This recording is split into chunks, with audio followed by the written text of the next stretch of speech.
לא עושה. אז אני עכשיו עם מיקרופון.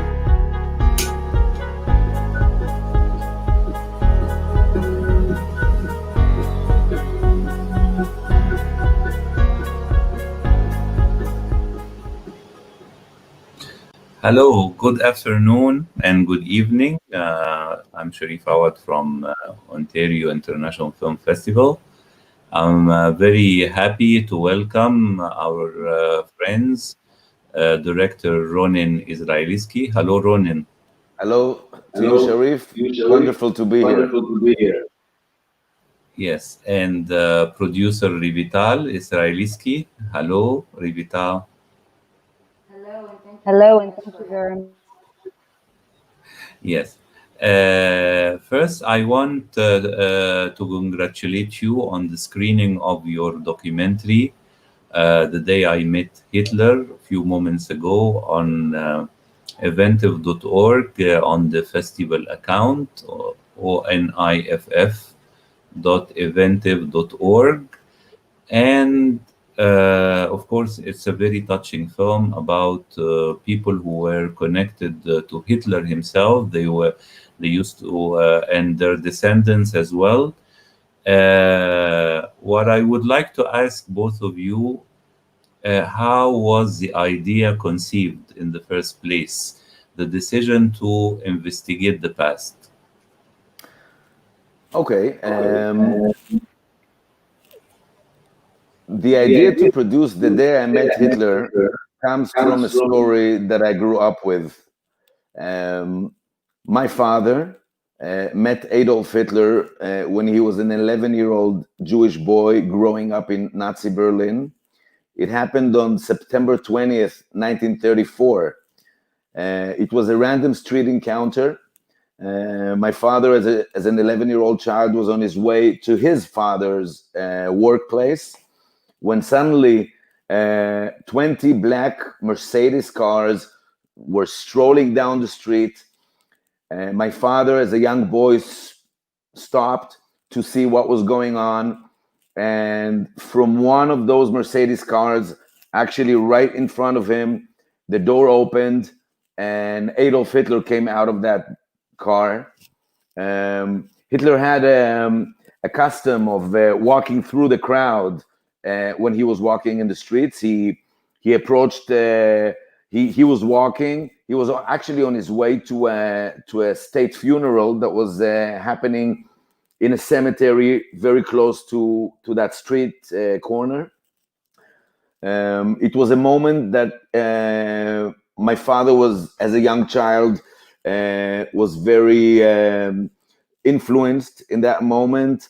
You have to understand, Berlin, Germany, in 1934 was a period of great tension between Jewish people and the local Germans. Hitler was elected several months prior to that meeting in 1933. Jewish people living in Germany at the time knew, they did not know, of course, that the Holocaust was upcoming, but they did know that Hitler was not in their favor, let's put it to say the least. All the audience that saw Hitler on that street corner immediately raised up their hands to do the Nazi salute. Hitler came up very, very close to my 11-year-old father. Actually, as he said in the film, he was about 2-3 meters away from him. He looked at him straight in the eyes. My father froze, afraid that his identity would be revealed because he did not look like a German. And immediately he had to do the Nazi salute as well, the Heil Hitler salute. That moment was a moment that actually, how ironic, saved his life. Because when he went back home and told that story to his father, to my grandfather, they immediately understood that they have to leave. Ronen, excuse me, you have a bad connection. I think you should log out and log in again, and I will continue the question with Revital until you come back, because your camera is freezing. Okay. Okay. Great. Yeah. Hello, Revital. Hello. Yes, tell me about your involvement in the project since the beginning, because you are credited as a producer. Tell me, how did it start, your involvement in the project and the preparation for the shooting and for the searching of the subjects? Okay, so first of all, I don't know if you know or the audience know, but Ronen and myself, we are a married couple. So we worked together for a long time, for many, many years, almost 20 years. Yes. We did a lot of projects together, so it was so natural to to keep working together on this project. We started with the story that Ronan told about the story that he heard from his father for all his life, and we thought this is a story that we should tell the world together. And so we started the research and find more subjects for the story that actually met Hitler, and it changed the life of all of us, of course. The research wasn't that easy, actually, to find the subjects, the people that actually live today, and they can tell the story and be interviewed by us. Also, to gain their trust, it wasn't that easy because for a long time, some of them thought that maybe we are Nazi hunters, or we're trying to get something else. But in matter of fact, we found a lot of ways to gain their to get the funds for the story. It's not that easy, as you know, in documentary. But we managed to have a couple of several companies that contribute to this documentary, and crowdfunding, of course. We did a lot of things. All the process was very, very unique, because after we got the funds, we found the subject, and then after that, we actually initiate lectures just to fill the audience, to show them the footage that we have until now all around Canada.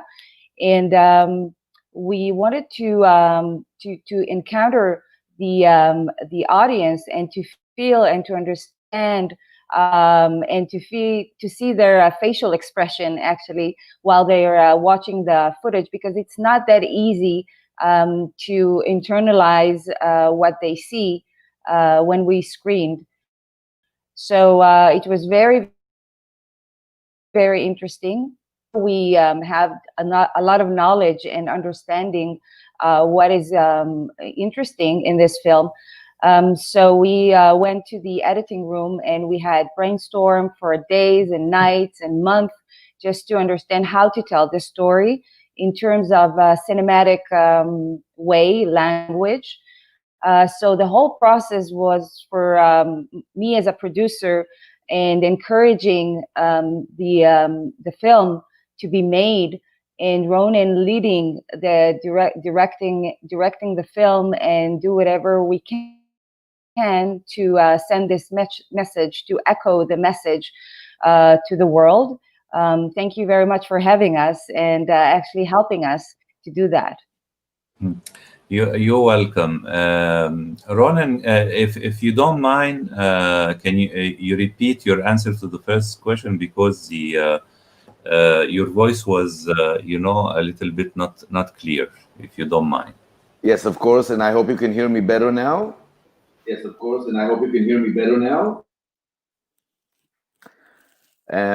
As I said previously, the story comes from a very deep personal story that I have from my family. My father met Adolf Hitler as an 11-year-old child growing up in Nazi Berlin.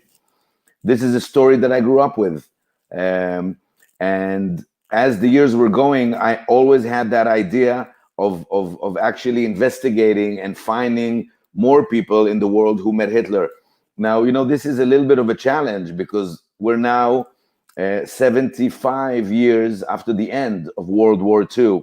So in order to find people that met Hitler 75 years ago, you have to find people that were at least 10, 15 years old, 20 years old at the time, which means they would be now 85, 90 years old at this present day. And how do you find these people? I mean, most of these people, they're not on social media. This is something that people don't just write on Facebook, hey, I met Hitler 75 years ago. So it was a real challenge. And it was, and that's why it actually took us over 4 years to find and locate these people, and to persuade them to actually contribute their story to our film. I had to gain their trust. It wasn't an easy task to gain their trust. My name immediately reveals my origin. My last name Israelski immediately shows that I'm Jewish. And as Revital said previously, a lot of people thought that I was like a Nazi hunter, like a Simon Wiesenthal, if you might know. And I'm trying to locate people to put them on trial and to get some kind of a historical justice. That is not what I was after. I was after the historical truth, not the historical justice, because the historical justice was already made in the famous collective trials at Nuremberg at the end of the war, by the United Nations and by the German government. So it was a real challenge, and for me, it was actually a promise that I made to my father before he passed away. My father lived until the age of 92. He had a full life as a German refugee from Israel, a Jewish refugee from Germany. He always talked about that story. This is something that he always carried with. And just before my father passed away, we talked about it. We talked about the story, about the day he met Hitler, about the day that actually changed his course of life. And before he passed away, I promised him, and I said to him that I will share his story of the day he met Hitler, and the whole world should hear that story. And the lessons that we all learned from the Second World War, despite our religion. It doesn't matter if one is Jewish, Christian, Muslim, or any nationality. So many people died in the Second World War, not only 6 million Jewish people, but also 60 million people around the world. And this is a lesson that we all need to learn. And I cannot be more full and happy today that I made a promise to my late father, and I was able to fulfill that promise.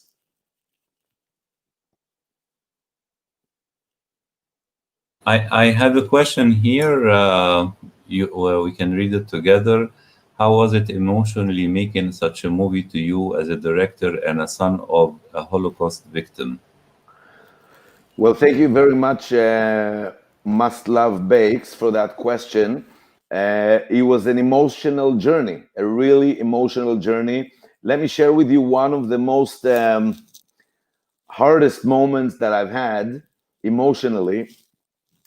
If you watched my film, as I imagine you probably did, asking that question, you probably saw the character of Richard Ryder. Richard Ryder was also a boy that grew up in Adolf Hitler's home. He was actually his protege. Hitler brought him up. Hitler would give him cookies and chocolate milk every morning. Hitler was like his father figure. And that was obviously 85 years ago. Richard became an SS officer. He witnessed, as he describes in the film, the burning of Jewish people and prisoners in the concentration camps as an SS officer, but later on he immigrated to Canada. Now, when I met Richard, or when I was just about to meet Richard, I was trying to, as a film director, as an interviewer, I tried to prepare questions that are 75 or 80 years old. How were you able to do it? Where was your conscience? Do you regret? All those questions that we all think about before we meet a criminal in human crimes like Richard was. And this is the point where I'm getting at. When I went to visit Richard lived in a retirement home in upstate, in North Ontario here, where we're not far from where I live. And I was getting ready to meet a Nazi criminal, to meet a bad guy, if you would like. And we were going into the retirement home, and there was a snowstorm, so we were actually late. And as we entered, me, the cinematographer that was with me, and the soundman that was with me, as we entered, there was an old man sitting on a bench at the entrance of the retirement home. He looked very much like my father, actually. German face, reddish blush, and a big smile on his face. He smiled at us and he said, "Welcome." Obviously, he didn't know who we were. We didn't know who he was. And we entered, we approached the reception, and I told the clerk there, "Hello, we're here to meet Mr. Richard Ryder." And she told me, "Oh, Richard has been waiting for you. He was worried that you might have got caught in the storm." Before she finished telling me how worried he was, I felt a pat on my shoulder. I turned around, and all of a sudden I hear in Hebrew the words, "Shalom, Ronen." Hello to you, Ronen. May peace be upon you, Ronen. I look around and I see that nice old man that was sitting on the bench. And I looked at him and I said, "Hello." And he said, "I'm Richard. I was waiting for you. How was the way?" That was the moment that I just forgot all the questions that I had. All the blood that was in my head just went all the way down, and I froze. And all of a sudden, that Nazi criminal, that bad person that I was expecting to see, all of a sudden had a face, and more than that, had a smile. And I was confused. I was emotionally overwhelmed. And that was the beginning of a 3-day journey that we went through together, when Richard shared with me his life story. As you saw in the film, he waited for someone like me to come and ask the questions. Richard never shared his story with anyone. And several months after he shared his story, Richard passed away. And I felt I was privileged and honored to give him that opportunity for a closure in his life. And when I met Richard's son, Russell Ryder, who's I think he was about 55 years old at the time when we met 4 years ago, I was going through another emotional storm, because when I saw Russell, and Russell is a German guy, originally German, he's very tall, has a German face, blonde hair, blue eyes, and I couldn't. But he's Canadian. He was born here in Canada. But for some odd reason, I could immediately visualize him with Nazi uniform in the old times of the war. So every person I met through that journey was an emotional conflict for me. And I'll give you another example. When we went to film Gerhard Bartels, the poster boy who you saw in the film as well, Gerhard still lives in the same Alpine home he lived as a child, the same home where he met Adolf Hitler 80 years ago and took that famous photograph for the Nazi propaganda. Now, Gerhard lives in a home that is also a motel for people that come to do mountain climbing in the Alps. And so we stayed there for a few nights. And when night came and we were supposed to go to sleep, his wife took us upstairs to see the room where we're going to stay. And she opens the door and she says, "Ronen, this is your room. This is your bed. And by the way, this is the same room where Hitler slept 80 years ago when he visited Gerhard's family." So I had to stay in the same room where Hitler stayed, to sleep on the same bed where Hitler slept 80 years ago. Obviously, that was a night that I couldn't fall asleep. I was in that little wooden room all night in the Alps, just thinking of the past. So every stage was emotional. Every place we went through, I felt the echoes of the war. when we went to Hitler's birth home, when we went to Hitler's headquarters that was bombed after the war. Every place we went was such an emotional, overwhelming experience, not only to me as a filmmaker, but also to my crew.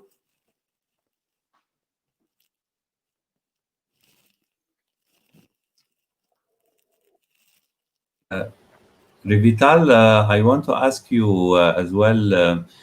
Besides the shooting and the traveling you both made to several countries to investigate the story and the protagonists, I want to ask you about the additional footage. I mean, photos and also video films from the archives. How did you compile which was very important, the archive footage for the film? It wasn't that easy because once you decide what you want or you look for something in particular, it takes time to find it. Sometimes you don't find it. Sometimes you find it and you're all happy about it. So we looked in different places. I think, yeah, I think the most interesting thing, or one of the most interesting things in the film, that Richard Ryder, the subject that Ronen talked about, was the teacher in a Jewish school here in Toronto. We found this evidence. It was unbelievable, and we went to look for the evidence in the archives here in Toronto in the Jewish community. We didn't find. We actually, we didn't think we will actually find something. But you can see in the film that we found treasure and evidence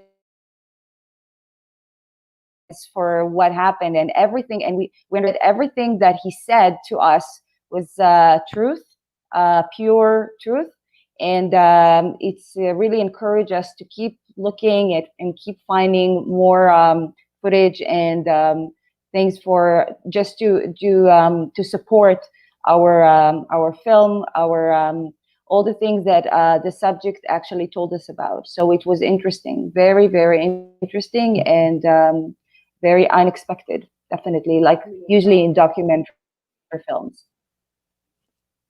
Excellent. This is a question for both of you.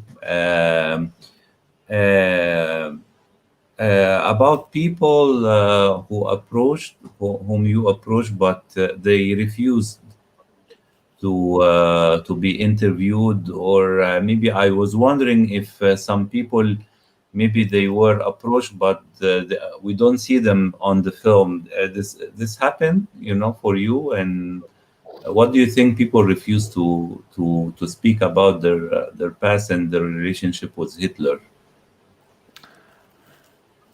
Do you want me to answer for that? Yes. Okay.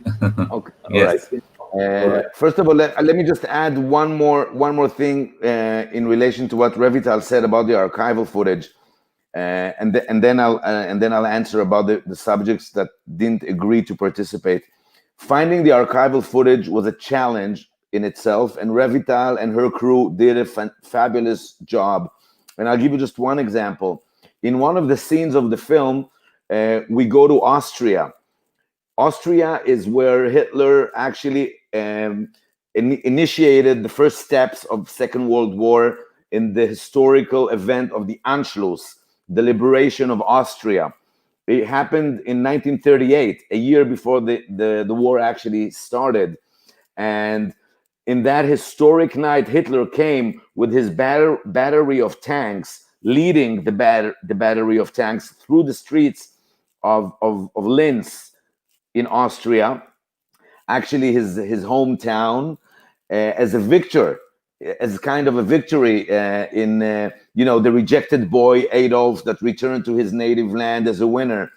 And I was really, really eager to find some kind of archival footage of that event, because we did manage to find a person that was in that event, that actually stood in that square between 500,000 people that were there.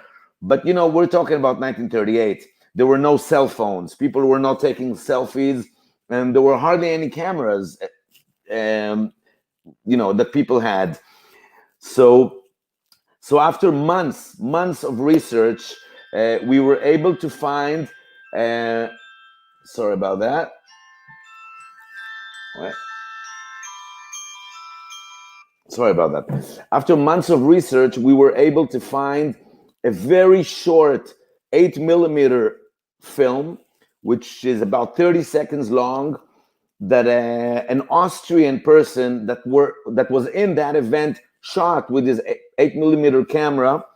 And in that very short segment, we see Adolf Hitler standing on the balcony just above the square.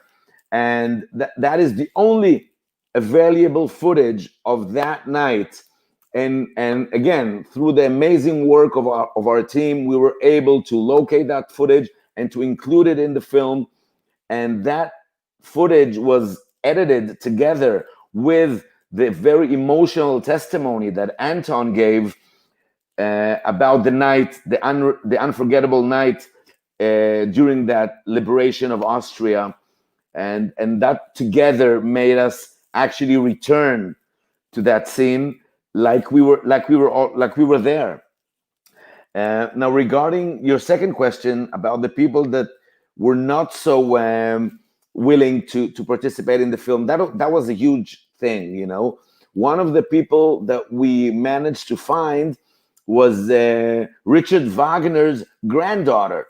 Richard Wagner, the famous German composer, classic composer. His granddaughter, who is now 100 years old, or I don't know if she's still alive actually, but she was 100 years old when we contacted her. The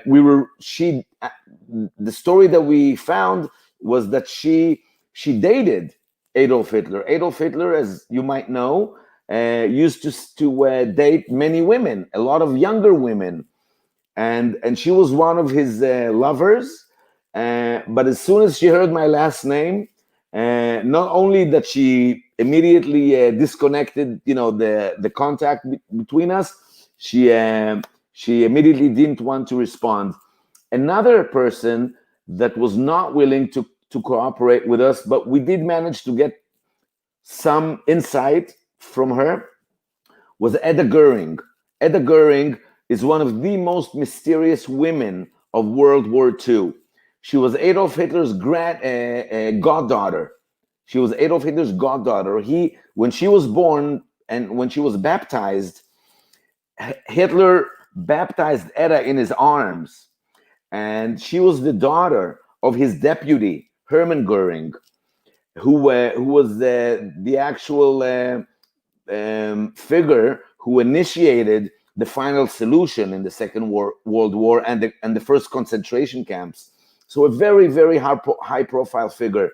Edda Goering was born in 1938, a year before the war, and she never talked. A part of one interview that she gave to a Swedish news reporter in 1986, and that was not so much about the war, it was about a different story. She never talked publicly about her father's actions, nor apologized. Edda, as we found, was one of the only and last Nazi supporters to this very day. She participated in Nazi ceremonies. She contributed a lot of her wealth. She was a very wealthy woman, and she contributed a lot of her wealth to the right-wing radical parties in Germany. So she's a very high-profile woman, and I've tried my best to contact her. Through a German investigator, we were able to locate her phone number. I've called her. You can see that in the film as well. And again, as soon as she heard my last name, she probably thought I was some kind of a Nazi hunter. Obviously, she understood that her identity was revealed, and she threatened me with a lawsuit that if I will contact her again, she will ask her lawyer to sue me. The ironic thing about that story is that soon after she threatened me and she told me not to call her again, I was taking just a walk in the street where she lives. I wanted to get familiarized with her neighborhood, a neighborhood where a lot of ex-Nazis still live to this very day. And I started a random conversation with an old woman walking down the street. We started to talk. I asked her, "Do you know maybe Edda Goering? Did you hear that name?" And she said, "Of course, Edda is my neighbor. She lives a door next to me." And as we spoke, as we talked, walking down the street, I never planned it. I didn't think about it. It wasn't in the script. As we talked, all of a sudden, I turn around and boom, just like my father had that random street encounter with Hitler in 1934, I found myself in a random street encounter with Edda Goering. I could immediately recognize her because she looks exactly like her father, of course, the feminine version. I looked at her. I was shocked. I froze. I reached out to her. I introduced myself as the guy that called her previously. I even offered her my hand, as an act of politeness for a handshake. She refused to give me a handshake. And again, how ironic, just like my father had to run away from Hitler when he met him in 1934, Edda Goering, as soon as she understood who stands in front of her, she started to run away. And several months after that, she also passed away. Her last wish was to be buried in an unmarked grave. So until this very day, only a few people know where she's buried. So and I was probably the one and only documentary filmmaker or journalist to encounter her. And so this just brings me to the conclusion that this is a film that had to be done. This is a script that was written way before I was even born, and I was just the tool to bring that story to the world. Well, I noticed during the film that you spoke briefly about Hitler's childhood, and of course, I think eventually you have seen a lot of films about Hitler. Yeah. It was portrayed by Charlie Chaplin in a comic way, by Mike Myers, the great comedian actor. He was portrayed also in Downfall, very powerful film about Amazing film. Yeah. his last days. But let me ask you, as a filmmaker and also Revital, do you think Hitler's childhood could be interesting to be portrayed, in a film? Because I keep on wondering what happened to him, during his trial to be an artist, and his first year in the military. I think it could be very interesting and complicated, to see how all the elements around him, and his upbringing that led to for him to become, this leader, and all the war crimes he committed against humanity. Well, this is probably the biggest enigma of the Second World War, because Adolf Hitler he was born on April 20th, 1889, in the town of Braunau in Upper Austria. I went to his birth home. I saw the streets of his childhood. Hitler was born to an abusive father. His father used to abuse him. His father passed away when Hitler was only a child. Hitler never finished his 6th grade. He stopped school after grade 6. As you mentioned previously, his dream, his inspiration was to become an artist, but he was never good enough. If you look at his artwork, His artwork is very technical. Now, I'm not an art critic, and especially not an illustration critic, but from what I've read, his illustrations are full of small details, almost like a photograph. But according to the research and the articles that I've read, there was never a statement in his paintings.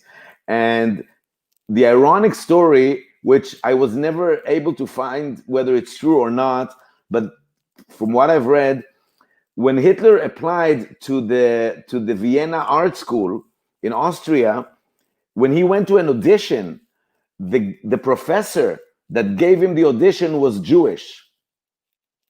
And that Jewish professor didn't accept him not once, but twice. Now, obviously, I don't know if that is what gave him that hatred against Jewish people and that insecurity to go and have that willingness to go and conquer the world. But during the First World War, he received an honor of bravery for his bravery in a battle where he saved his comrades. And yes, he had a very tough, very poor, very unprivileged childhood. Now, Sharif, a lot of people have a very unprivileged childhood, not only in Germany, not only in Austria, but everywhere in the world. But that is never the reason to become such a monster. And Hitler, even though he was a vegetarian, even though he always said that his best friend was his dog, he was probably the most sociopath leader in the 20th century. If you can always compare him to Genghis Khan and other world sociopaths, but his upbringing was, I don't think his upbringing was the source for what he became. I think that's his background story, but not every poor child becomes, a mass murderer. So I definitely agree with you that it can be a fascinating subject for a film, Hitler's childhood, and maybe someone will do it one day. I don't know. Yes, right now we have a question here from Khalid on the screen. Are you regretting not making this film earlier when there were more survivors? Thank you so much, Khalid, for this question. Generally speaking, I try never to regret anything that I did not do. Usually, I regret things that I did do. But if there's one thing I do regret, is not making that film when my father was still alive. To have him sitting with us watching that screening today in the Ontario International Film Festival, that could have been an amazing emotional closure for him. So that is something that I do regret. But, as you probably know, there is a certain amount of subjects, of protagonists that you can have in one film. Now, my film is 90 minutes long, 89 minutes long, a full feature-length film. And there are 5 subjects in the film. So I don't think that even if I would have made it earlier, I don't think I would have place for others. And I think that the unique thing about my film, in comparison to other films about the Second World War, is the fact that my subjects are the last living people in the world today that met him. If I would have made this film 20, 30 years ago, just like other films were made about the Second World War, it would be a different perspective. I think that the fact that my subjects are people that this was their last chance to tell their story is probably the most powerful element or thing about this movie. This was their last chance. They knew that they have nothing to lose, and more than that, they have nothing to hide. If they were to be sharing their story 20, 30 years ago, maybe they would give us a different version, a lighter version, I don't know.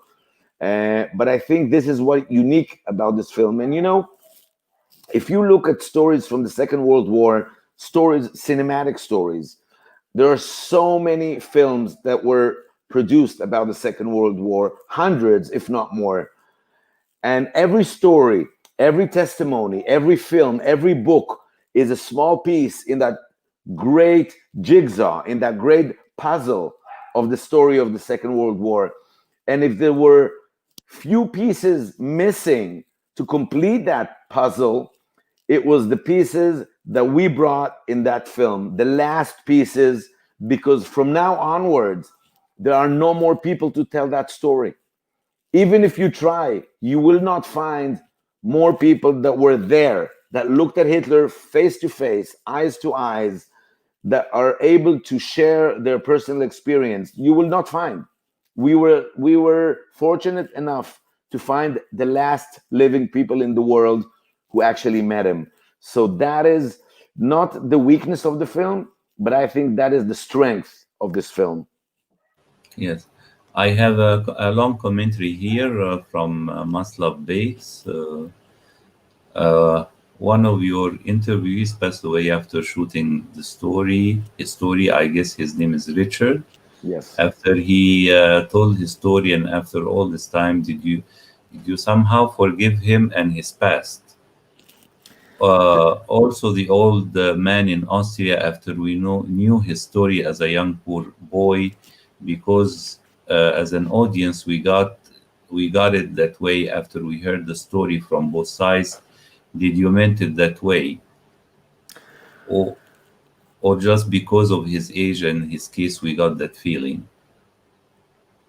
Okay, let's go back to the first question about forgiveness.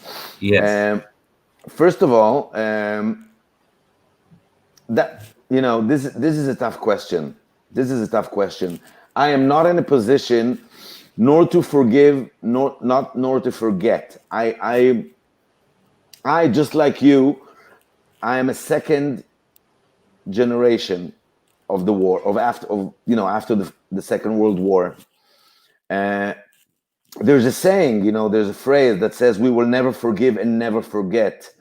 But the world forgets all the time, and people forgive all the time. This is what humanity is all about reconciliation. Now, I don't think that I was in a position to forgive because despite the fact that my father lost all his family in the Second World War, I personally was not there. I definitely did not forget, and this is what my film is all about remembering and learning from the lessons of the past. And one of the most interesting things that I've noticed about Richard, and you probably noticed it as well, is that he never really remorsed for the victims of the war. When Richard cries at the end of his story, he did not cry and remorse on the 6 million or not even the 60 million. He starts to cry when he talks about his brother that died as a soldier in the war, about his mother that died from a broken heart after his brother died, about his 3 cousins that died as soldiers. And this teaches us something really, really important. Our sorrow and our regrets and our pain is usually about things that are close to us. It's impossible to cry about millions of people that you never met, but it's so much easier to shed a tear and to feel sorrow about one close person that you knew, like your brother or your cousin. So when I left Richard, I was really confused, because on one hand, you see an old man in front of you crying and saying that he will put the garrote around Hitler's neck. But on the other hand, just like you said, he never really expressed his remorse. So I left him really confused, and I didn't know what to feel. But I think it's not about me, trying to forgive him, because I'm not in a position to forgive. I am not in a position to forgive. My contribution to his story, to my father's story, and to the story of all victims of Hitler's madness, Jews and non-Jews, My contribution is sharing this story with the world. And I think this story is a story that as time goes on, the story just becomes more and more unique, because this is firsthand encounters of ordinary people who stood face to face with evil. And our mission as filmmakers, and this is generally speaking, not only about this film, our mission as filmmakers, and I've been a filmmaker in the past 25 years as a professional, but all my life as a passion.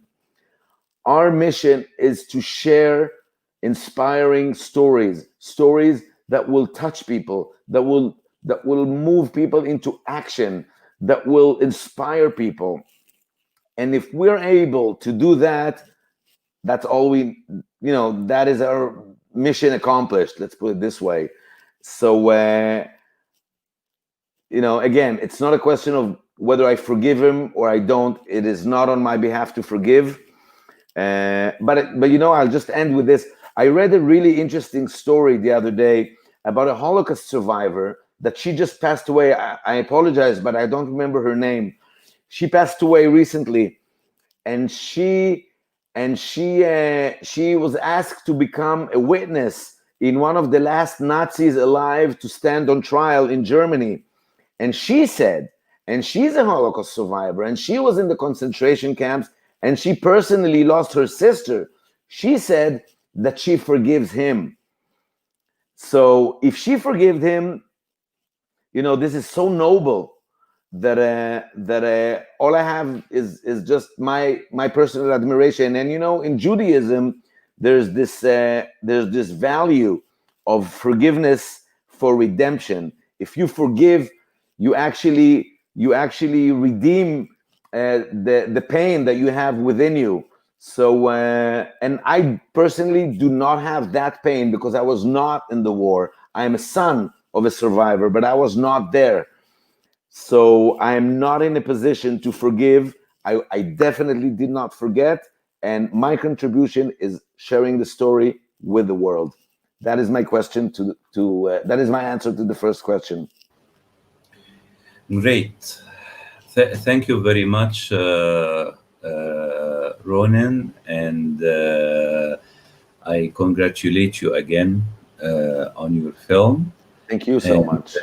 I look forward for your upcoming projects. I want to thank you and thank Revital Israelski. Good to have you. Best wishes for your projects together, and best wishes for the upcoming screening of the film after Ontario. And I look forward to hear about more success and more awards for you and for your films. In God's will. Thank you so much for this wonderful opportunity to share our work with international audiences. And yes, thank you so much. Thank you so much. Thank you very much for having us. Thank you so much. Have a lovely afternoon in Canada. Thank you. Thank you, sir. Bye-bye.